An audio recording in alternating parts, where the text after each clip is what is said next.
student, welcome back to the class of mathematics. I am Asifa Jamil.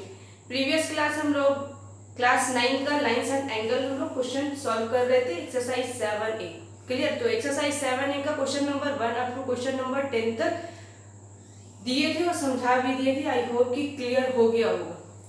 तो last दो question बचा हुआ जिसमें से एक क्वेश्चन हम कर करके हम लोग नेक्स्ट चैप्टर में इंटर कर जाएंगे, दैट इज 7B में। 7B में इंटर करने से पहले हम लोग कुछ थ्योरम पढ़ेंगे, ठीक है? उस थ्योरम पे बेस्ड एक्सरसाइज 7B मिलेगा। क्लियर? तो सबसे पहले हम लोग एक्सरसाइज 7A का दो क्वेश्चन लास्ट जो बचा हुआ उसमें से हम लोग क्वेश्चन देख लेते हैं। तो क्वेश्चन क्या बोल रहा है? Question number 11, two complementary angle are in the ratio. दो कम्प्लीमेंट्री एंगल है जो रेशियो में दिया हुआ है। किस रेशियो में दिया हुआ है? 4:5 में। तो फाइंड द एंगल। क्या फाइंड आउट करने बोल रहा है? हम लोग को एंगल फाइंड आउट करने बोल रहा है। तो exercise 7A question number 11, ratio दिया हुआ दो एंगल का रेशियो दिया हुआ। हम लोग पढ़ चुके हैं कि कॉम्प्लीमेंट्री एंगल किसको बोलते हैं?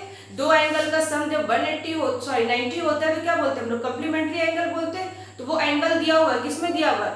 4:5 में दिया हुआ है। 4:5 यानी एक एंगल ए मान लो 4x में है, तो एंगल बी क्या है? 5x में। रेशियो को हम लोग क्या मानते हैं? x मान लेते हैं। तो एंगल ए क्या हो जाएगा? 4x हो जाएगा और एंगल बी क्या हो जाएगा? 5x। एक बार अगर हम लोग x का वैल्यू फाइंड आउट कर लिए, x का वैल्यू फाइंड आउट हो गया तो एंगल ए और एंगल बी हम लोग का फाइंड आउट हो जाएगा। क्लियर? तो सबसे पहले क्या करें? लेट द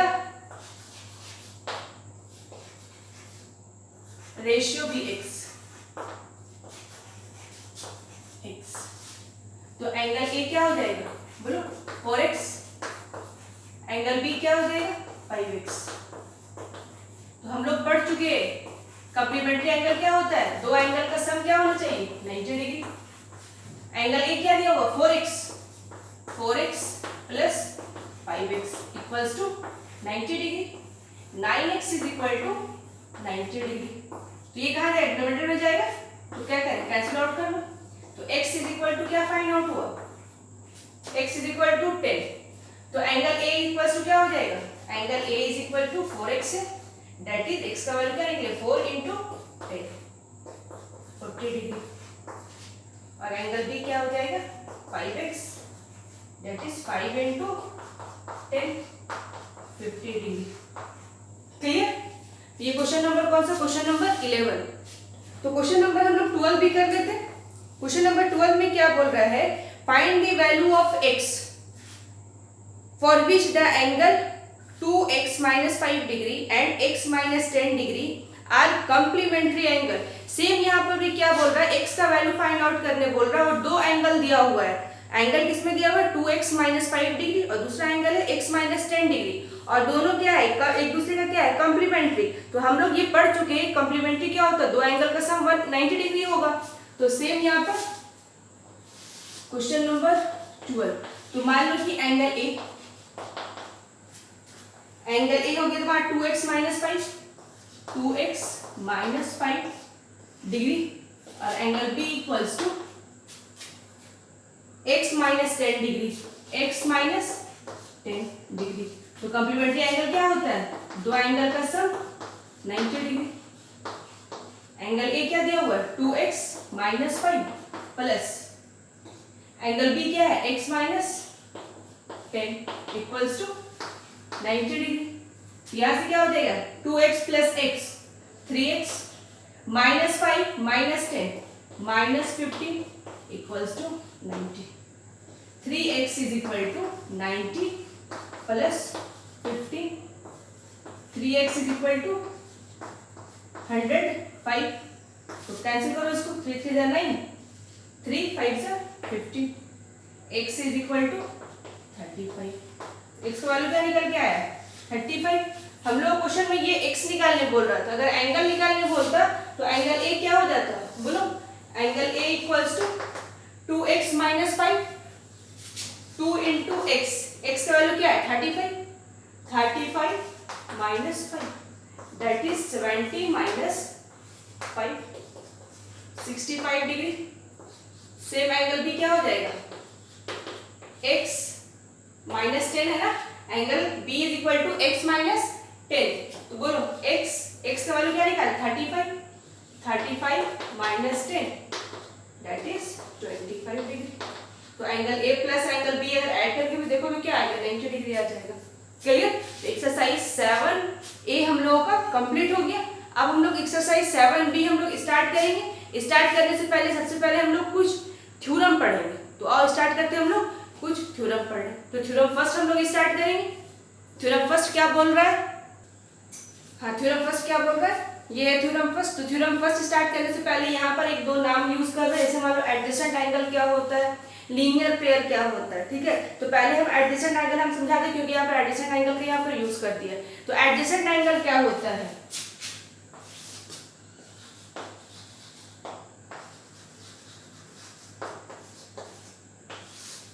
एडजेसेंट एंगल, दो एंगल यूज करें, एक एडजेसेंट एंगल एक अपोजिट एंगल।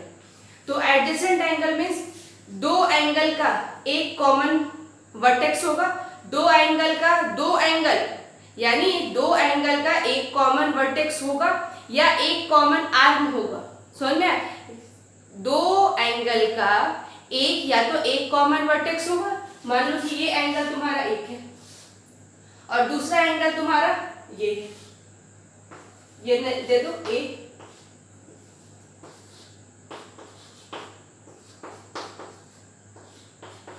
देखो ये एक एंगल है, एक एंगल तुम्हारा ये बना, दूसरा एंगल क्या बना, ये बना। दोनों एंगल का एक कॉमन वर्टेक्स हुआ। समझ में आ रहा है?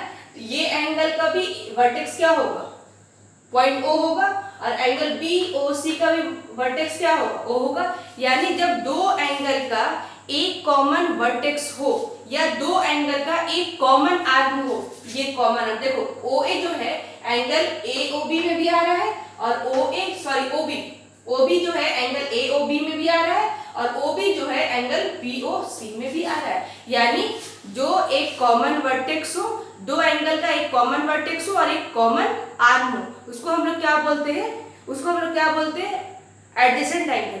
क्लियर? ये तो हम समझा दिए बुकिश लैंग्वेज। अब सिंपल समझो, मोटा मोटी क्या होता है एडजेसेंट एंगल। एडजेसेंट एंगल अगल बगल के एंगल को क्या बोलते हैं, एडजेसेंट एंगल। तो एडजेसेंट प्लेस क्या होता है, बगल के प्लेस को क्या बोलते हैं, एडजेसेंट प्लेस। तो एडजेसेंट एंगल का मतलब है बगल का एंगल। समझ में? बगल का एंगल क्या होता है, एडजेसेंट एंगल।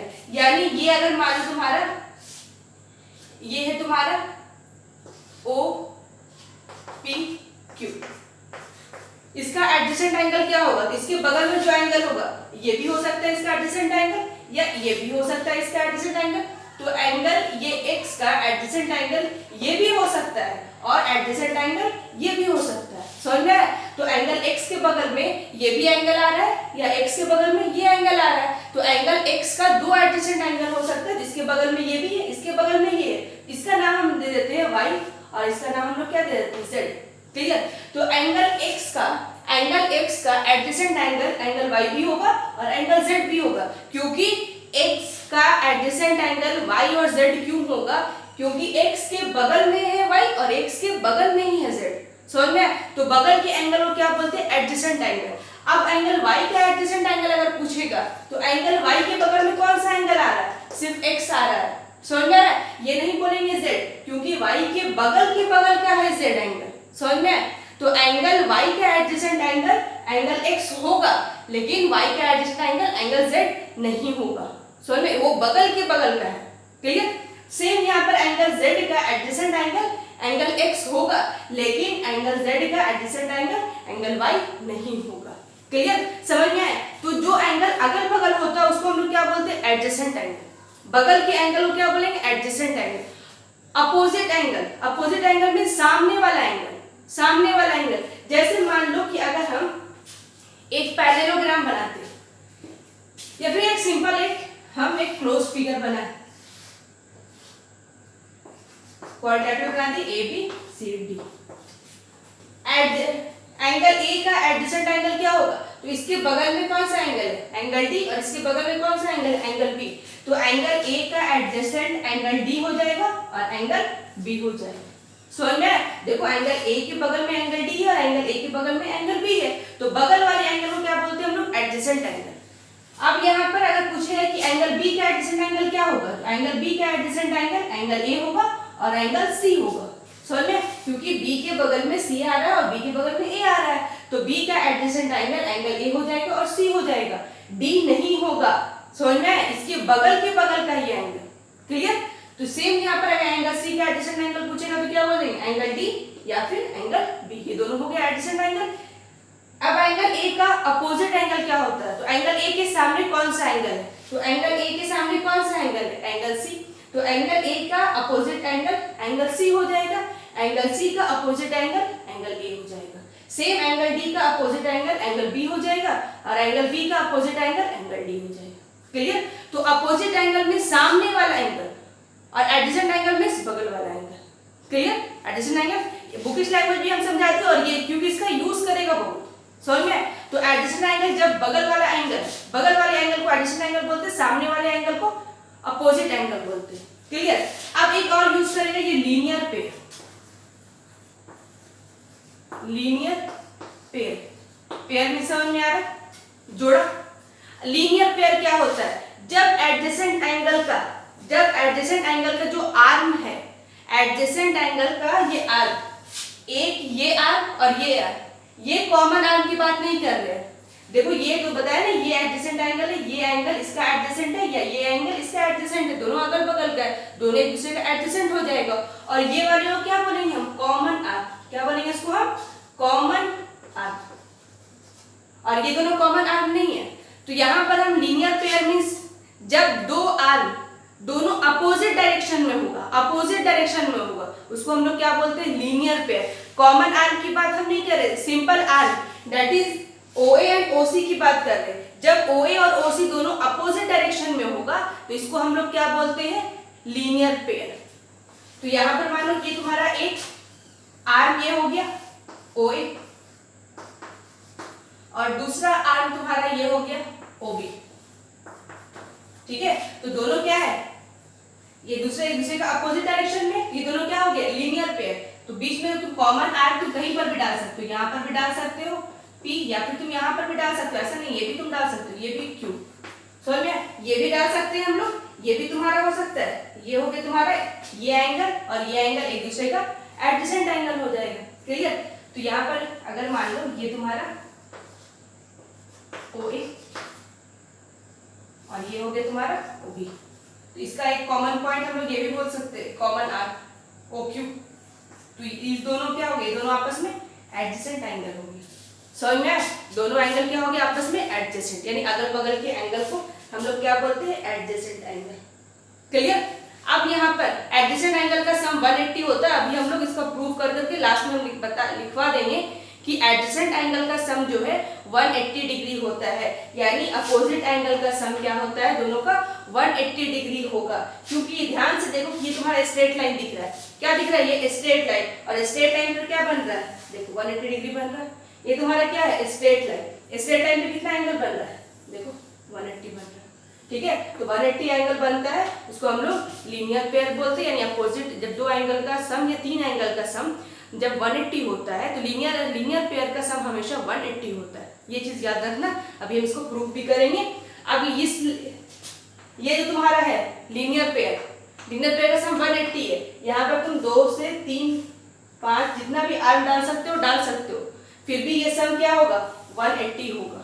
समझ में आ रहा है? आर्म डालने से एंगल 2 से 3, 3 से 4 हो जाएगा, लेकिन हमेशा सम सब एंगल का सम 180 ही होगा। क्लियर? समझ में आ गया ये सब, adjacent angle, linear pair, opposite angle clear हो गया। तो और थ्योरम फर्स्ट पर आते हैं। थ्योरम फर्स्ट क्या बोल रहा है, इफ अ रे stand on a line then the sum of the adjacent angle so formed is 180 degree. क्या बोल रहा है, if a ray stand on a line, कोई भी रे मान लो अगर कोई लाइन पर खड़ा हुआ है तो एडजेसेंट एंगल का सम जो है 180 होता है। ये प्रूव करो। अभी हम बताए ना कि ये एडजेसेंट एंगल का सम क्या होगा, 180 होगा। ये प्रूव करके बताओ कि अपोजिट एडजेसेंट एंगल का सम जो है 180 डिग्री होता है। क्लियर? तो प्रूव करते हैं हम लोग।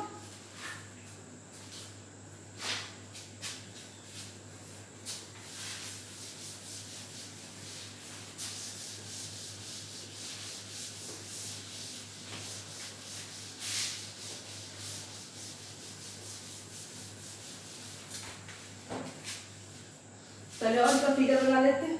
ये तुम्हारा लाइन हो गया,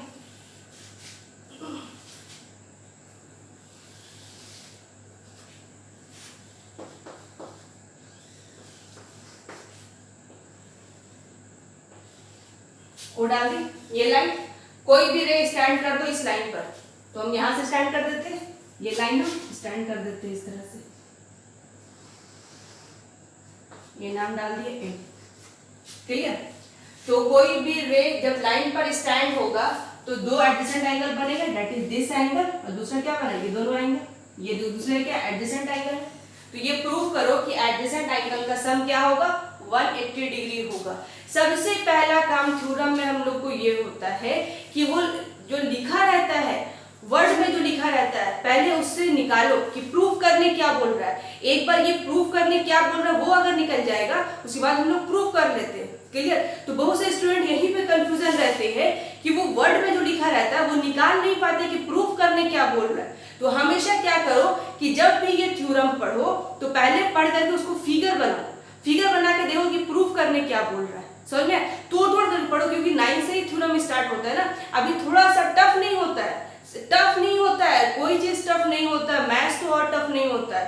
उसको क्या करो, तोड़ करके पढ़ो, तोड़ करके पढ़ो, फिर कंक्लूजन निकालो कि प्रूफ क्या करना है, फिर आसानी से हम लोग को बन जाएगा। क्लियर? तो पहले हम ये देखें कि कोई भी रे जो है वो लाइन पर स्टैंड है, तो हम सिंपल क्या कि एक लाइन ड्रॉ कर लो, कोई भी एक लाइन ड्रॉ करो, ए बी ले लो, पी क्यू ले लो, एम एन ले लो, जो ड्रॉ करना करो। तो हम क्या किए, एक लाइन पी क्यू ड्रॉ करें। अब उस पर एक रे स्टैंड है, तो रे स्टैंड कहीं से तुम स्टैंड करो, यहाँ स्टैंड कर दो, यहाँ स्टैंड कर दो, कहीं पर भी स्टैंड कर दो। क्लियर? तो हम तो एक रे स्टैंड कर, दैट इज ओएम लाइन रे स्टैंड कर दी। क्लियर? अब बोल रहा है सम ऑफ द एडजेसेंट एंगल। अभी एडजेसेंट एंगल हम समझा दिए। एडजेसेंट एंगल क्या होता है, अपोजिट अगल बगल के एंगल को क्या बोलते हैं, adjacent angle. Sum of the adjacent angle so formed, जो बना वो क्या होगा, 180, that is this angle plus this angle का सम क्या होगा, 180 डिग्री। यानी प्रूफ हम लोग को ये करने बोल रहा है कि प्रूफ करो, टू प्रूव ये करने बोल रहा है। तो इसको यहीं पर लिख देते हैं, angle POM plus angle MOQ या QOM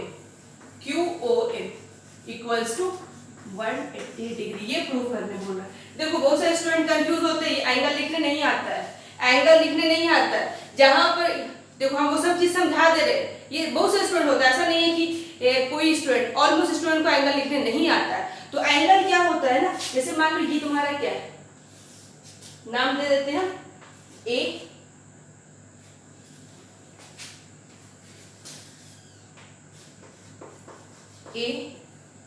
ओ पी।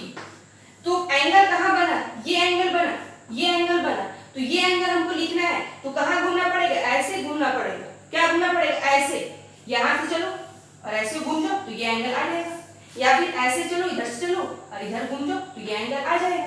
क्लियर? तो वो स्टूडेंट यहां से कर देते, ओ एंगल लिख देंगे, एंगल OAP।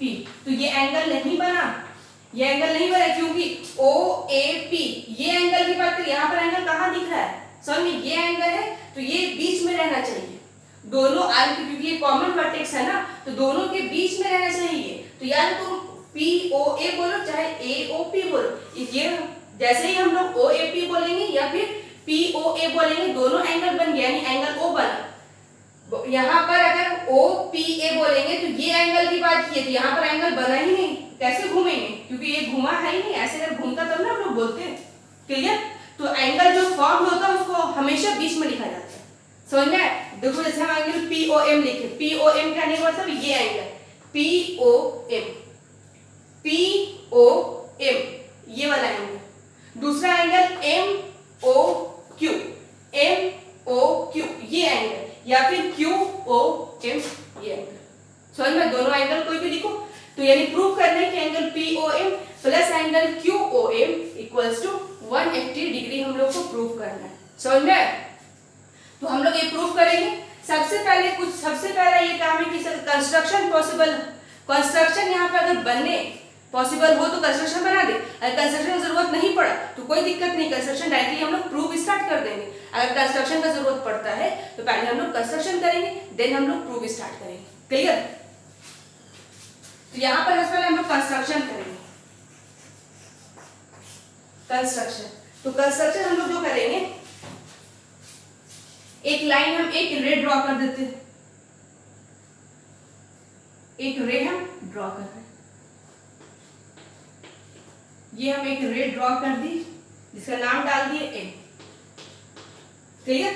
एक रे हम ड्रॉ किए जिसका नाम डाल दिए ओ एन। तो यहां पर लिख देंगे ड्रॉ अ रे, या लाइन में लिख सकते हो ड्रॉ अ रे ओ एन। क्लियर? ये ड्रॉ कर दी। अब ये जैसे ही तुम्हारा एक बार लाइन ड्रॉ रे ड्रॉ हो गया, इसके बाद क्या काम बचा हम लोगों का? अब हम लोग प्रूफ स्टार्ट कर देंगे। Proof, clear? तो प्रूफ हम लोग को ये दिखाना है this angle plus this angle is equal to 180 दिखाना है। तो हम ये लिख सकते हैं कि एंगल, ध्यान से देखो, एंगल POM की जगह पर हम लिख सकते हैं एंगल P, ये है एंगल POM, ये एंगल की जगह पर हम लिख सकते हैं इस पूरे एंगल में ये वाले एंगल दैट इज NOP में अगर MON हटा दिए, सब्ट्रैक्ट करके हटा दिए, समझ में आया? ये एंगल में, इस वाले एंगल में अगर ये वाला एंगल सब्ट्रैक्ट करके हटा दिए, इस पूरे एंगल में ये वाला एंगल हटा देंगे तो क्या बचेगा? यही ना एंगल बनेगा। क्लियर? ये वाला एंगल PON में अगर MON सब्ट्रैक्ट करके हटा दो तो क्या बचेगा? POM। क्योंकि हमको जो प्रूफ करना है POM और QOM is equal to 180 degree, तो हमको POM लेकर के ही चलना है। जो प्रूफ करने बोलता है उस पर हम लोग फोकस किए रहते हैं, क्या प्रूफ करने बोल रहा है? तो प्रूफ करने बोल रहा है POM, तो हम इसीलिए POM लिखे। क्लियर? तो POM is equal to angle PON minus MON या NON। क्लियर? तो पहला हम लोग क्या लिखे? एंगल PMO इक्वल्स टू, या फिर ये भी बोल सकते हो this angle plus this angle is equal to this angle, बोल सकते हो। फिर एक स्टेप और काम कर लो, एक स्टेप आगे बढ़ जाओ।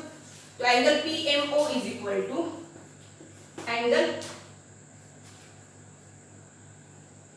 POM minus angle MON,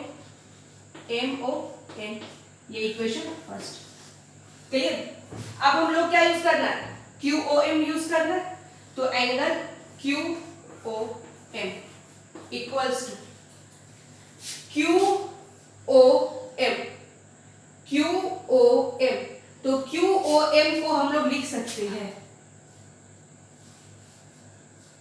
QOM को हम लोग लिख सकते हैं this angle plus this angle. QOM को हम लिख सकते हैं this angle plus this angle is equal to QOM। तो QOM को हम क्या लिखे? Angle MON plus angle NOQ, ये इक्वेशन सेकंड। क्योंकि ये दोनों क्या करना है, ये निकल गया POM और QOM निकल गया। अब दोनों के बीच में क्या साइन है? प्लस का साइन है। तो हम दोनों को क्या करना पड़ेगा? प्लस करना पड़ेगा। तो हम क्या लिखेंगे? Adding first plus second, that is first plus second. Add करो तो राइट लेफ्ट साइड लेफ्ट के साथ ऐड होगा और राइट के साथ ऐड होगा। तो क्या हो जाएगा? Angle PMO plus angle QOM equals to, यहाँ देखो प्लस MON माइनस MON, ये दोनों को ऐड करेंगे तो क्या होगा? कैंसिल आउट होगा ना। ये प्लस में है और ये माइनस में, ये प्लस में है, तो ये दोनों कैंसिल आउट हो जाएगा। बचा क्या? यही ना बचा। तो यहां से तुम्हारा ये दोनों कैंसिल आउट हो जाएगा, प्लस और ये माइनस कैंसिल आउट हो जाएगा। Angle PON plus angle NOQ। Clear? तो PON, तो PON क्या देखो? PON ये एंगल और QON ये एंगल, ये जो हम लोग जो ड्रॉ किए थे यहां पर लिख लो draw a ray ON perpendicular perpendicular to P Q कर दो, क्योंकि ये जो लाइन जो ड्रॉ किए ये इसके जो है परपेंडिकुलर ड्रॉ किए। क्लियर? तो यहाँ पर PON कितना डिग्री है, बोलो कितना डिग्री है ये, 90 डिग्री। और QON कितना डिग्री है ये, 90 डिग्री, क्योंकि परपेंडिकुलर ड्रॉ किए दोनों, क्या होगा 90 डिग्री। तो क्या लिख दे, angle PMO plus angle QOM equals to 90 plus 90, ये बाय कंस्ट्रक्शन हम लोग किए हैं, तो क्या हो जाएगा, angle PMO POM plus angle MOQ equals to 180 degree. ये हम लोग क्या होंगे, प्रूफ, ये तो हमको प्रूफ करना था। क्लियर? और इसको हम लोग क्या करना है, याद भी रखना है। ये हम लोग को याद भी रखना है कि एडजेसेंट एंगल का सम क्या होता है, 180 डिग्री होता है। ये एक रेट है, तो ये दोनों एंगल का सम क्या होगा, 180 डिग्री होगा। इसको याद भी रखना है, किससे होगा, लीनियर पेयर से। क्लियर? तो ये थ्योरम फर्स्ट था। हर एक थ्योरम का दूसरा हम लोग को कन्वर्जन मिलेगा, तो कन्वर्जन पहले खुद से ट्राई करो। अगर नहीं बनता है तो फिर हम उस क्वेश्चन को नेक्स्ट क्लास में कन्वर्जन में डिस्कस करेंगे। लेकिन कन्वर्जन क्या है, इसी का उल्टा है। यानी तुम्हारा दिया रहेगा कि अगर एडजेसेंट एंगल का सम 180 डिग्री है, जब दो एंगल का सम 180 डिग्री है, तो ये दोनों रे ये क्या हो जाएगा, OA इज द कॉमन रे, that is adjacent angle. Clear? तो ये पहले थ्योरम करो, पहले जो क्वेश्चन पिछला जो छूटा हुआ पिछले चैप्टर का, पहले उसको कंप्लीट करो विद एग्जांपल, और इसके बाद ये थ्योरम को मिनिमम 3 टाइम्स बनाओ। क्लियर? उसके बाद जैसे ये बन जाए फिर कन्वर्जन देखो, कन्वर्जन बन जाए उसको 3 टाइम्स करो। ठीक है? फिर नेक्स्ट क्लास में हम लोग next theorem that is theorem third start करेंगे। ये फर्स्ट था, सेकंड में इसका कन्वर्जन है, फिर थर्ड करेंगे, फिर थर्ड में इसका कन्वर्जन मिलेगा। क्लियर? समझ में आ गया तो लाइक और कमेंट और सब्सक्राइब कर देना, और नहीं समझ में आया तो कमेंट बॉक्स में कमेंट कर देना। क्लियर? चलो, थैंक यू।